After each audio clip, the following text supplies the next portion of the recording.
Sejam todos bem-vindos ao canal Luiz Said Conta um Conto. Pessoal, na semana passada eu comentei um pouco sobre roteiro, livro, a diferença entre escrever um roteiro e escrever um livro, e dei algumas dicas de roteiro e de escrita de livro também. Algumas coisas ficaram de fora e eu quero colocar duas coisas interessantes sobre o roteiro. Isso referente a aqueles filmes que foram produzidos, baseados ou adaptados de algum livro. O contrário eu nunca vi. Não sei se alguém viu, deixa um comentário aí, o filme virar um livro, por exemplo. Mas o livro se tornar um filme, ou seja, ser adaptado para o cinema ou ser baseado para o cinema. Então tem uma diferença entre a adaptação e o livro e o filme baseado no livro. Essa é a diferença que eu quero comentar com vocês hoje. Imagina a situação, você vê uma manchete assim: o livro X será adaptado para o cinema. O que você espera disso? Você espera que o livro X, nessa adaptação para o cinema, que o filme seja cópia bem parecida com o que está no livro. Ou seja, o roteirista, o diretor, eles têm que manter as mesmas características dos personagens do livro. Por exemplo, a saga do Harry Potter. Os livros, todos eles viraram filme.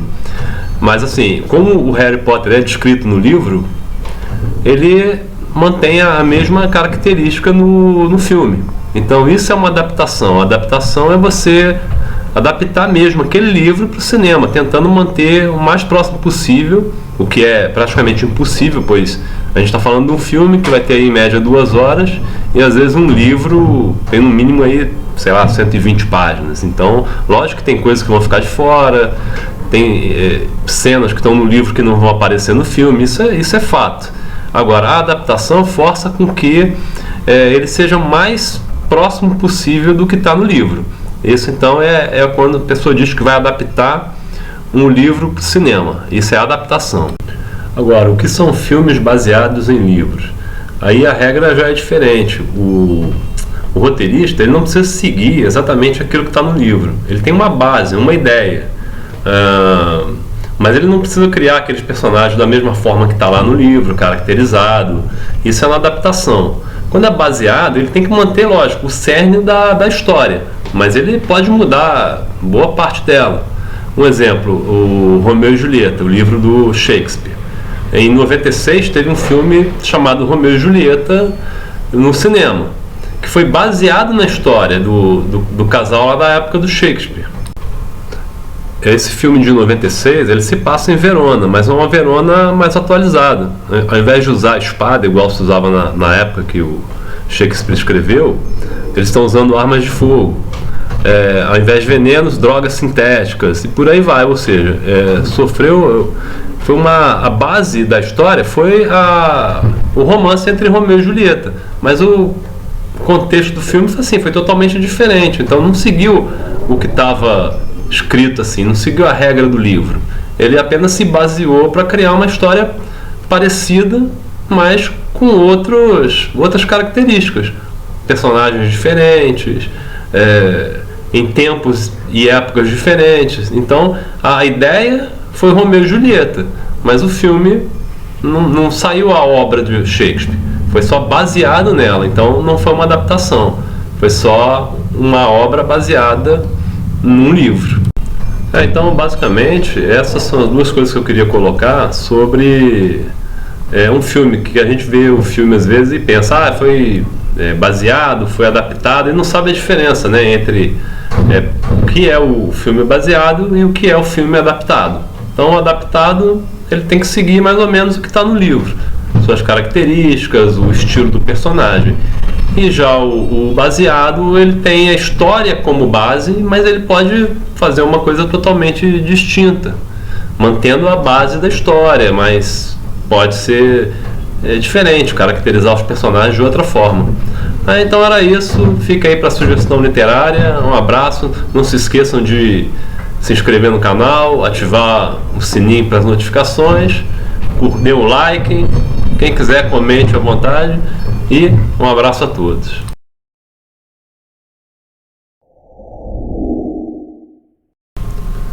Pessoal, a sugestão literária de hoje é um livro chamado O Homem de São Petersburgo. O autor é o britânico Ken Follett. O Ken Follett, ele é um autor consagrado, ele já vendeu mais de 100 milhões de cópias. Ele tem uma característica bem interessante, que geralmente ele mistura uma história real com a ficção. E é mais ou menos o que acontece no livro O Homem de São Petersburgo. Esse livro ele é baseado na Primeira Grande Guerra, no início do século XX, e tem toda uma trama política envolvente aí de coisas que realmente estão documentadas e aconteceram, com a ficção que o Ken Follett implementou aí para criar a história. Então, vou falar um pouquinho sobre esse livro, que ele é muito bom e além de tudo, ele dá uma aula de história mesmo sobre os fatos que ocorreram, que antecederam a Primeira Guerra Mundial. Vale muito a pena dar uma lida nesse livro. E em todos os outros do Ken Follett também. Mas vamos falar um pouquinho do Homem de São Petersburgo. São Petersburgo é a segunda maior cidade da Rússia. E até 1918, ela era a capital do Império Russo. Depois passou para Moscou. A história ela se passa no início do século XX, um pouco antes do início da Primeira Guerra Mundial. Por quê? Porque a Inglaterra ela quer fazer um acordo com a Rússia de parceria, porque eles estão sentindo que a Alemanha está se fortalecendo muito belicamente e tem uma ameaça de invadir a França. E foi isso que causou a Primeira Guerra, né? Então o Churchill ele tenta fazer um acordo com a Rússia para que ambos assinem um tratado de proteção mútua. E por isso ele tenta fazer um acordo com um príncipe russo.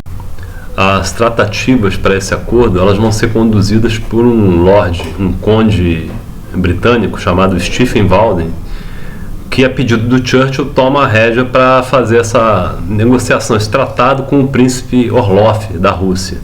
Por que esse conde ele é importante? Porque a esposa dele ela é russa e ela é tia do príncipe Orlov. Então tem essa facilidade aí para que eles consigam esse acordo da melhor maneira possível. Então esse conde, que é um cara conservador, mas é muito estrategista, um cara brilhante, ele que fica responsável por tentar finalizar esse tratado aí com a Rússia.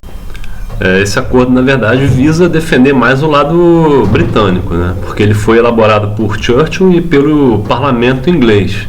Então, as vantagens maiores são para a Inglaterra.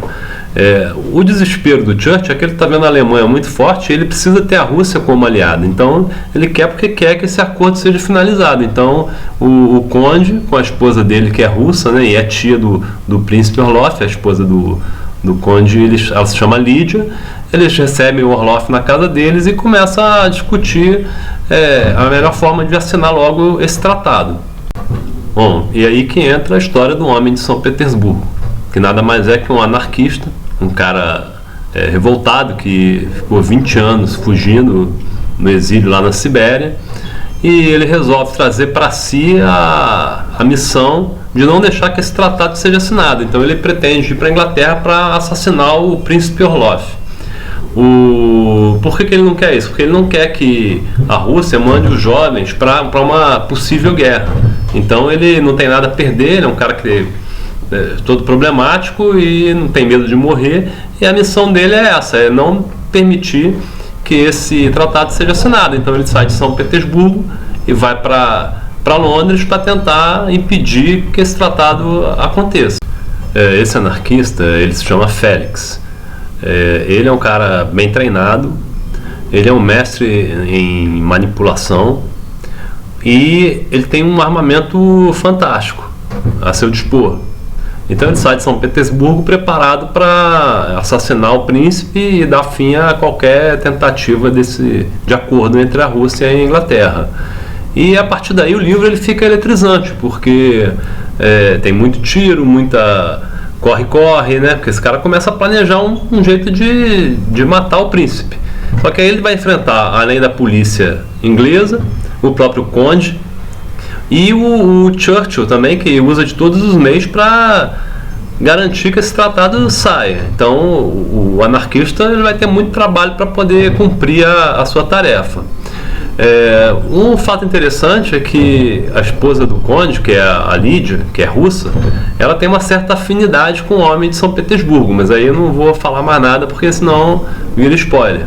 Então a sugestão de hoje é esse livro, que é um livro que você vai se divertir bastante lendo e aprendendo também, porque como eu disse no início, ele mistura fatos que realmente aconteceram com a ficção que o Ken Follett cria, e aí sai uma ótima história. Então você vai ler e aprender ao mesmo tempo. Então fica a dica, O Homem de São Petersburgo, Ken Follett. Um abraço a todos.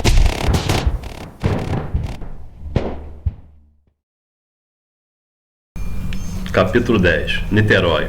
Alguns dias após o assassinato do casal de advogados, os peritos não têm quase nada. Porém, o resultado da balística acaba de chegar às mãos do delegado responsável pelo caso. O Dr. Pires apanha o resultado e comenta com o agente. Beretta 92. Onde esse cara arrumou essa arma? Contrabando feio, hein, doutor? Uma arma que a gente só vê em revista. Pois é, arma italiana. O homem tem que estar envolvido com gente da pesada para adquirir uma desse porte. E ainda tem mais. Ele usou algum dispositivo para desativar todas as câmeras da região. Coisa também de difícil acesso. Ou seja, ele é da pesada, além de ser um profissional. Haja vista, ainda não temos uma única pista do sujeito, só a bala. Faça o seguinte, coloque essa informação no sistema e mande para a Polícia Federal o relatório.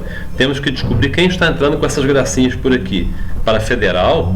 Claro, isso indica tráfico de armas, competência deles. Eles que têm que vigiar as fronteiras. Estão fazendo um belo trabalho pelo jeito. Ah, sim, doutor, vou preparar o relatório e enviar para lá. Nada de imprensa também. Entra no site da PF. Lá eles explicam o procedimento para mandar esse relatório. Sem imprensa. Ok, senhor, estou acessando o site agora.